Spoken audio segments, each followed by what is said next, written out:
Next, a session totally related to everything we've already been talking about this morning.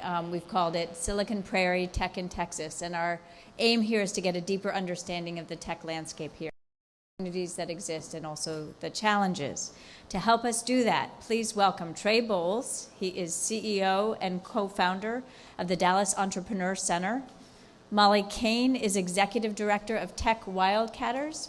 And Craig Lewis, the CEO, that's Chief Entrepreneur Officer and founder of Visage Payroll. They're joined by my colleague, The Atlantic's Emily DeRuy. Emily, take it away. Thank you all for joining us. I appreciate it. I'll start with you. Why did you pick Dallas? Are they on?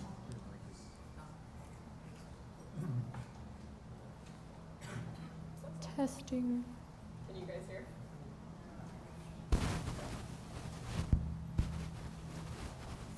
Why did I pick Dallas? Can you guys hear me? All right. So this was my second company, and we started our last company in San Francisco, and then moved it to Miami. I got to see both of those ecosystems. The real answer is I'm just from here, and I wanted to move back home. But also, I did see some trends that we saw in Miami and kind of what they were doing with the startup ecosystem. The Knight Foundation had kind of gotten behind what they were doing, and it all started to come together. And I saw a lot of similarities here.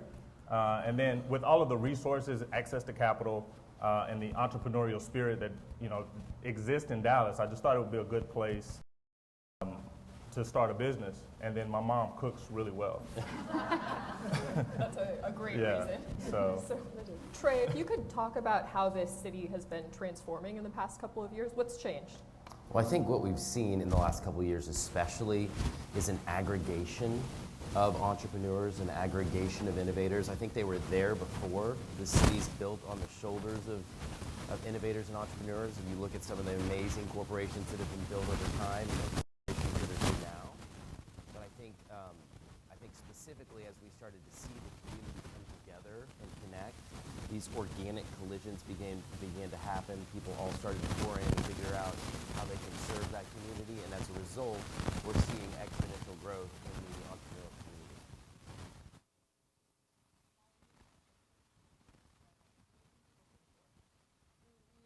First and foremost, for the people, the founders are most important, because a great idea executed by terrible people will never go anywhere. So we definitely invest in the people first.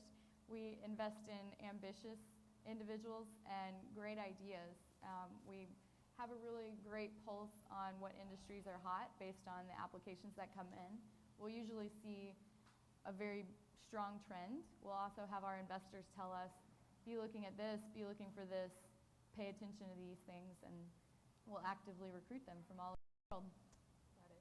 And if we could have each of you kind of answer this, what makes Dallas different than a San Francisco or a Boston, a more established tech hub? You want to start? Yeah, I'll start. So I think there's a couple things. I think first of all, when you look at Dallas and the companies that are being built here, the companies that are choosing to put their headquarters here or their major locations here, you see a consistency across the board, and that is companies that have fundamentals, basics, that have traction. In the different coasts, you see a lot of people who are focusing on user bases or cool ideas, or let's just throw money at this unicorn concept. But here, what we see is investors that fund companies that are going to grow, that have long-term sustainability, that have a true opportunity to become a fundamental basis for what drives our economy. I think that's important. I think that's real, and I applaud investors that expect that from their investments that they make. But I think what really differentiates else in the country, and I say this a lot, is that when you sit down across the table from somebody and you tell them, I have an idea, I think I want to start a business, the first thing you hear in Dallas is, you should do that. You should do that. Not, here's the 25 reasons why that's a bad idea, it's never going to work out, it's a can-do city. The second thing you hear, though, and I think this is what really is the kicker, is that we ask, how do we help you? And so when you put together a bunch of people in a city that believe they can accomplish things, with a bunch of people in a city that believe they want to help people accomplish things, that's a game changer, and that's why we're different than any other city in the country. Molly, so Dallas doesn't necessarily have the venture capital base of some of the other startup hubs. What are the challenges there? So one of the things that we focus on at Tech Wildcatters, and we're a Forbes Top 10 accelerator, which means we invest in a lot. We hope they all make it, but we really foster and develop strong relationships for the ones that are working and ambitious and going to make it. I wouldn't say of course we all love money. Our startups want money, they want to fundraise, but what we really focus on at Tech Wildcatters is revenue and traction. And the beautiful thing about Dallas are all the corporations that are willing to be pilot customers, willing to be the first customer for a startup, which trajectory entirely. We are at the hub of the corporate innovation space, and we love working, our startups love working with corporations, obviously, but we serve as a bridge between the two. Yeah, before you leave, can I offer a little bit of a change to the question? Right. I think the question of whether or not there's the right number of venture capitalists in Dallas is not the right question, because as you heard the mayor before say, there's 15 billionaires, not to mention 100 of billionaires. There is an excessive amount of capital here. What we have to recognize is you don't have to have a venture capitalist to make an investment in a company. Right. We have to bring those investors in and show them why these earlier stage companies are good investments for them as they move forward. So just yeah, and I'll piggyback on that. So, you know, in our first round we raised, I think we have 17 investors in the round, 16 individuals and so about 80% of the money came from high net worth individuals here in Dallas, family offices, and the rest came from a VC in Boston. But what I would say to kind of drive the strategy behind what Trey is saying is, with that access to capital and with the enormous amount of capital we have, I think helping educate the other asset classes. So we have probably more family offices per capita than any other city in the country. They've got tons of money. We lead in private equity, we lead in hedge funds, and what you're starting to see is a reallocation of some of those assets to diversify their portfolio. So then it's just a matter of educating them on, at the end of the day, it's about a return on investment, right? What does this return look like in the venture space? You don't necessarily have to go out and create 100 venture capital firms. You don't necessarily need 100 angel networks. What you need is high net worth individuals, their networks, to understand and just reallocate assets. And so it's incumbent upon the entrepreneurs then to go out and educate these people, because, I mean, what's happening in Silicon Valley, I'll describe it like this. I mean, what they're doing is sexy, and that's cool, and Dallas has a lot of substance, right? And so I think we can sprinkle in some of the sexy with the substance. You see a lot of consumer companies, but you don't see $100 billion, $200 billion, $300 billion business-to-business company coming out of the Valley. I think Salesforce has about $35 billion market cap. Dallas can build a $500 billion B2B company. That's what we can do. Yeah. What's the experience been like connecting with other startup founders or mentors in Dallas? Is there a network of? Yeah, absolutely. Everybody's helpful. I see some of my friends in the audience, drinking buddies. We're able to tell war stories. We're able to share our networks. You'd be surprised how many early stage guys and girls are willing to share their investor network. I might like your deal. Hey, this person might like your deal. And so to Trey's point, the ecosystem is very, very helpful from top to bottom. And I'll echo that. We have over 80 investors in all of our funds, and we do recommend, so Craig was not part of our program, but when we meet an investor that would love a deal that he's in, we just make the intro. It's actually a really giving community that we have. Right. And one of the criticisms of Silicon Valley is that it's a white boys club. Ooh, I'll take that one. Ooh. I like it too. Oh. No, go ahead. No, that's, I mean, essentially, too, Yeah. people of color in Dallas, and particularly kids who grow up in Dallas, have access to the startup scene here. So access is available to everybody, absolutely. You can just show up to the deck. Everybody's welcome. But what I would say about that is my philosophy is that I don't think it's important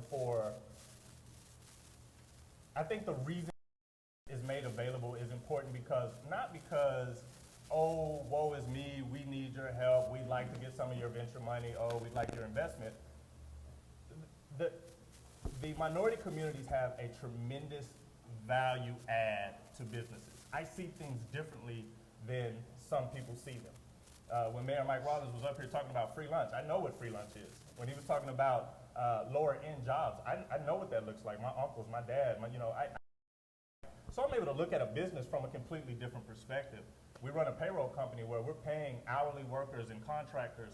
It's more important to understand what they're doing to feed their families, because I can see that versus just a transaction or a technical thing. So I think the diversity conversation, Dallas is very open to it, but it really does, it doesn't matter, right?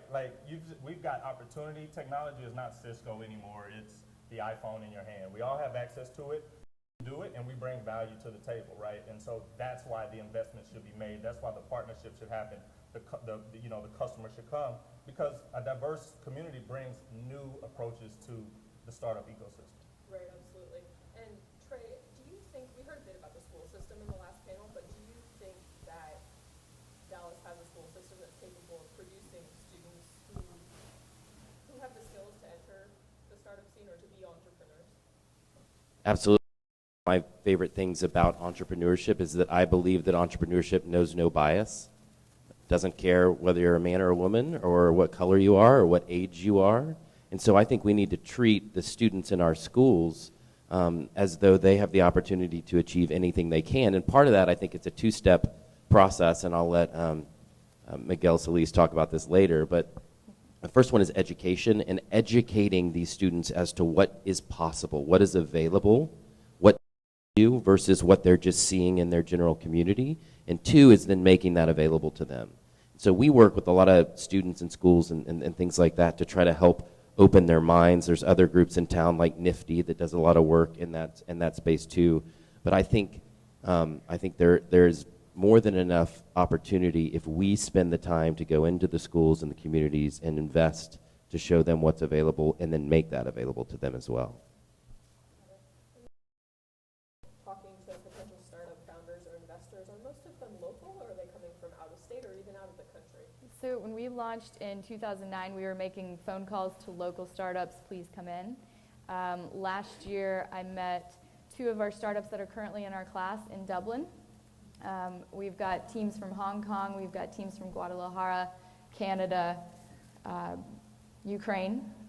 They're everywhere. So I would say the is, we've got 28 startups in our class right now, 4 of them are international, and it goes half and half, Texas and out of state. So we have a good makeup. Got it. And then Dallas is pretty spread out geographically. Mm-hmm. The demographics are really interesting. Talk a little bit about the geography of Dallas and how that might impact the startup scene. So we've got a really excellent hub that's growing downtown. I know Craig offices in the 2nd and 3rd floors. We love, and then Deck is just down the road at West End. So everything is walkable right now from a really close-knit. If you need resources and support, you could probably drop in downtown anywhere and get what you need. But we also teach our startups, and I know Craig feels the same way, that your office is just as it would be in a corporate space. You don't do all of your deals in your office. So drive out to Frisco, drive out to Plano, lock down a deal in Rockwall, go everywhere. I think there's pockets. So South Lake, of course, Old Parkland, downtown. We know where all the people are.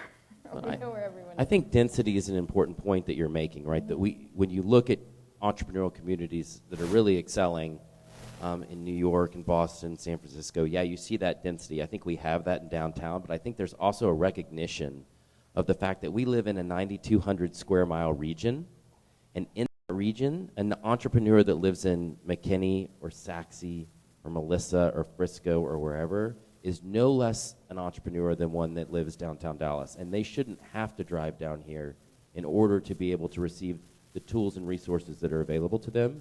And so the deck has been sort of launching expansion locations across North Texas and Addison and Denton. We've got one down in San Antonio, because we're trying to take the programming and necessary skill sets and mentorship to help them be successful and go to them, as opposed to necessarily making them come to us. And so I think that's a unique opportunity and differentiator that Dallas has. because we have such a large region that we can create these virtual connection points, as well as physical connection points that help serve the entrepreneurs all across the region. I'll also mention that you guys worked with the City of Denton to open your new location. The City of Anna has invested in 2 of our startups. The cities are getting very actively involved to draw the innovation to them. And so we have reason to drive out into the middle of nowhere to Anna, where they're building this innovation hub. And bless their hearts, they are pretty far out there. But they're building an innovation hub, like Tech Wildcatters Way, and they want to invest in more startups. It's the neatest story ever. And they know they can't draw a Toyota, but they can draw the next multi-billion-dollar business that started from scratch. Right. One of the things that we have seen in other tech hubs is gentrification and rising rents. And what can Dallas do as its startup sector grows to prevent that or to maintain some affordability?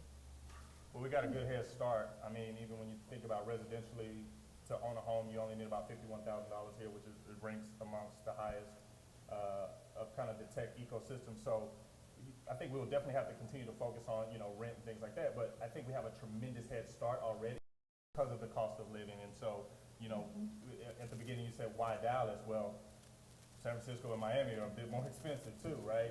And so we have a good head start, and I think we just need to be cognizant of that and continue to pay attention and continue to innovate and add technology to the mix, because that drives down cost. And so the more we can apply technology, we got a ton of great real estate startups here in Dallas and the surrounding areas. And so leveraging technology, cloud computing, we can drive costs in every sector, the oil sector, which kind of needs it right now. And I think continuing to focus on technology will help keep costs low. And, like I said, we've got a really good head start now. Why would we want to go to California and pay twice as much for talent? Three times. Twice as much to live, state taxes. I mean, it doesn't make sense. That's why all the corporations are moving from California and Pennsylvania and New York down here. It's no different for a startup community, early stage business. And so while we are able to bring out the talent that currently exists and begin to attract more talent here, there's no problem. We don't have any problem with talent retention here, right? Once people get here, why would they ever leave? But when we get them here, getting them here is what we need to be focusing on. And when we do that, there's really not an advantage to be in any of those other places as opposed to Dallas. Right. And what can Dallas do to maybe engage kids who come from lower income families who may not come from families that have access to some of the entrepreneurship and those networks? Well, so one of the things I try to do is stuff like this, because I know when I was in school, we'd have dentists come speak, we'd have doctors come speak, we'd have firemen come speak, and none of them looked like me. And although it was a great story and it was inspiring, it didn't make sense. I couldn't connect the dots. And so for me, my part that I try to, I go speak. But not just, I think it's not about necessarily reaching out to the woe is me and helping just the minority students or the underserved students. I mean, I'm speaking at Alquin on the 1st. They need to see me too. And so I think it's just important to kind of get out, support the community, and just do what we naturally do. That we should proactively be doing it, not to help, but because they bring a certain value and different ideas and a richness that you really don't get if you're. It's not about handouts. I just kind of want to redirect the question a little bit, because it's not about going out to help them. It's going out to get help, right? And so I think that what we'll get back from those communities, from those underserved kids that have a ton of creativity because they have to be, they can bring that value to the business, to your startup, to your organization, to your not-for-profit, because they think about things in a different manner, in a unique way. And I think that's just really, really important to understand that unconventional, what seems odd and what seems different, is actually probably really, really helpful, and the numbers prove it. So whatever we do to go out there, go out for the right reasons, because it's not to help them, it's to get help. And I'd like to add, last year we committed to building a career fair so that all the startups that we know of, even the ones that we don't know of but word of mouth, could be in one spot and have the largest startup career fair, and it actually was. So we had about 1,000 job seekers come in, and I don't even know, Natalie, you're out there, I don't know how many companies ended up hunting for jobs, about 30, 40. So just overall awareness. We do sit up here and tell that there are things happening, even if it's not in Dallas Morning News every single day. But we do make those jobs available. There are a ton of startup jobs. They're begging for IT, development, all sorts of things, even marketing, business, everything. So we try to put that in front of them. And then as well, I love the quote from Sally Ride, you can't be what you can't see. So we definitely are up here and we want to teach women that they should get involved in technology and that you can also be whatever you want to be when you grow up. Can I grab a time? Minutes, thank you. Oh, very convenient. What role should the city play, or what role should government play in fostering the startup sector in Dallas? Start with you. Yeah, so I think each level of government could play a different role, right? Local or city government versus federal government. I think what we have to recognize is that the role any municipality or federal government play is not to fund early stage businesses, but it's to empower the organizations that help make early stage businesses successful, be successful.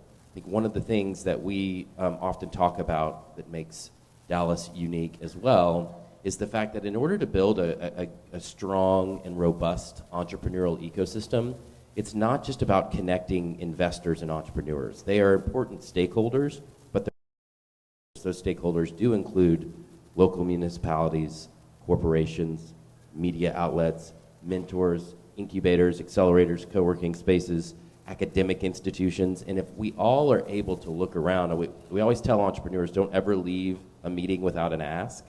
So my ask for you is that you would figure out which one of those stakeholders you are, because we can fit everybody in this room into one of those different groups, and figure out how you are putting into our system here. How are you supporting what's going on?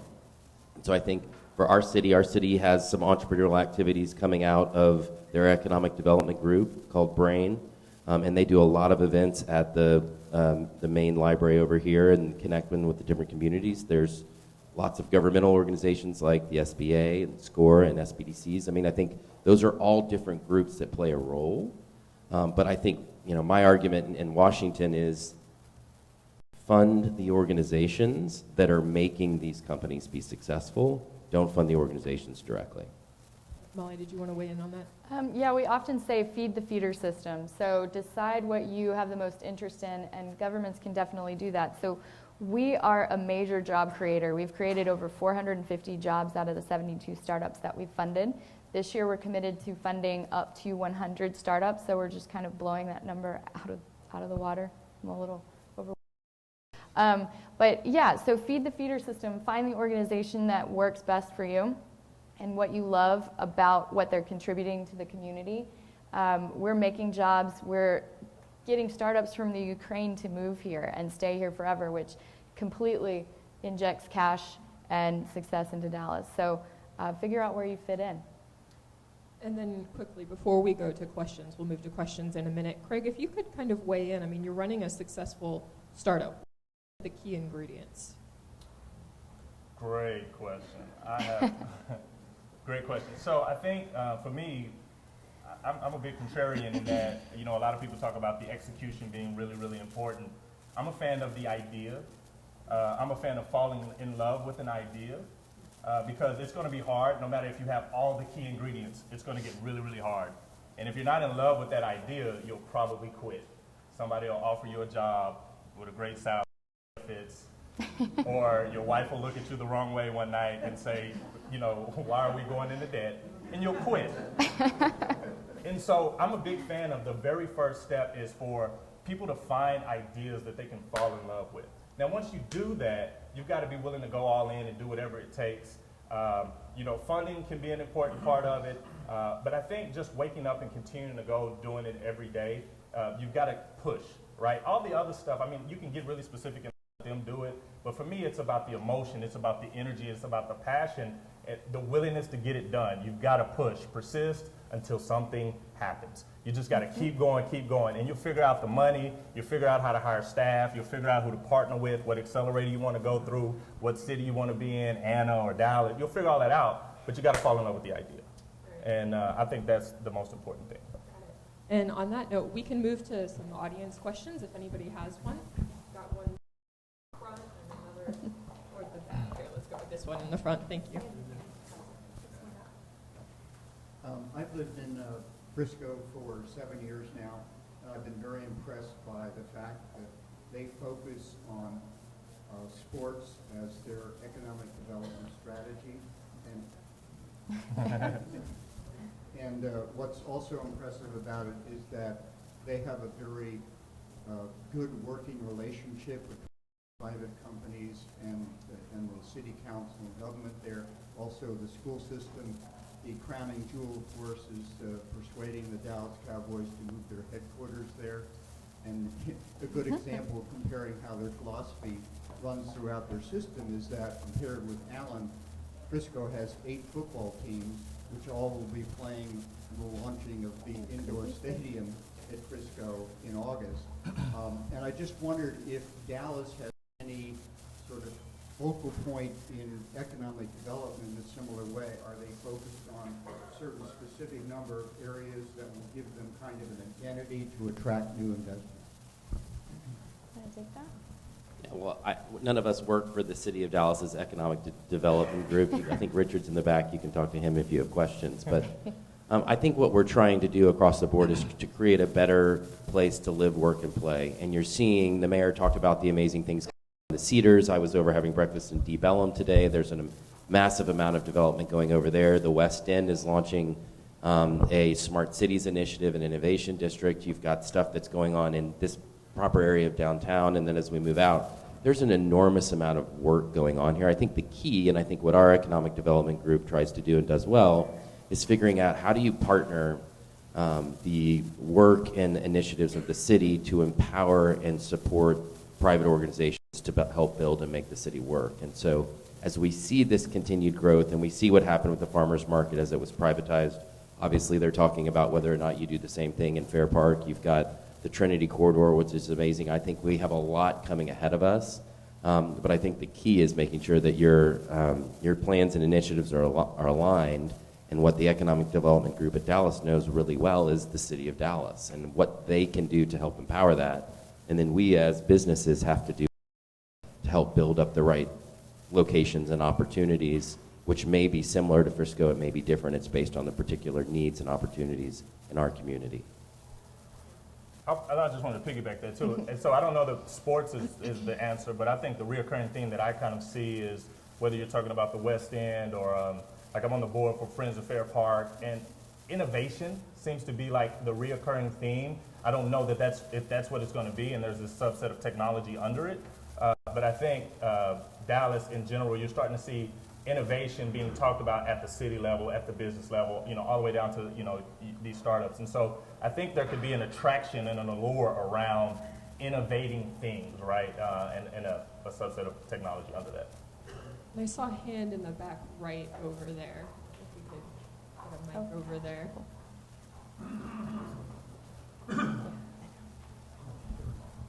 All right. Good morning. Nisha Kalin, American Express Open. I develop small businesses in the DFW, and I think the biggest roadblock that we see is capital. It's never enough vendors that you can have for opportunities like that. And I always want to know about more opportunities for capital and funding for my small businesses. What advice or what sources would you give for one like me to find those sources to be able to present to my clients, which about 50% of my clients are startup companies? So this is a good one for us. We focus on small businesses, and our model is we're actually trying to power small businesses with free payroll. So instead of actually funding the businesses, actually removing an expense item from those businesses. But the way we subsidize the business is by working with small business lenders. And I think there's been a huge influx of technology into the small business lending space. So we partner with people like On Deck Capital, who do small business loans ranging from $25 to $250 And by leveraging technology, we're also doing some interesting things by like removing bias from those decisions. But I think you're starting to see in the public markets a ton of stuff happening with small business lending, and it's starting to trickle down. I think one of you guys' partners, Blue Star Payments, is doing a bunch of stuff with it. And so I think understanding how technology is playing a factor and getting these small businesses to understand how to leverage their data and what they're doing and make decisions around less traditional items. Technology allows us to leverage social and some other data points that maybe the bigger banks, I don't know if Elaine's here, Chase Bank, actually Chase Bank just partnered with On Deck Capital to make some of these things. So an awareness about the technology and how it's playing in the small business financial lending is important, raising money. But then I also think looking at technology to reduce costs is important too. It's also great if you point your startups to the Dallas Entrepreneur Center, they will point them everywhere else. And I'll go ahead and kind of wrap things up here with one final question. 5 years from now, what does the city's tech sector look like? Well, we'll have a couple $billion-dollar exits, I'm sure, Craig being one of them. Don't sell me short. Trillion-dollar exit. Don't sell me short. My goal and hope is that in 5 years, you guys are sitting in San Francisco saying, why San Francisco, why not Dallas? And I think we're going to see as this community has come together, and we're seeing right now, is that we're a couple years in to the contemporary entrepreneurial community that we have.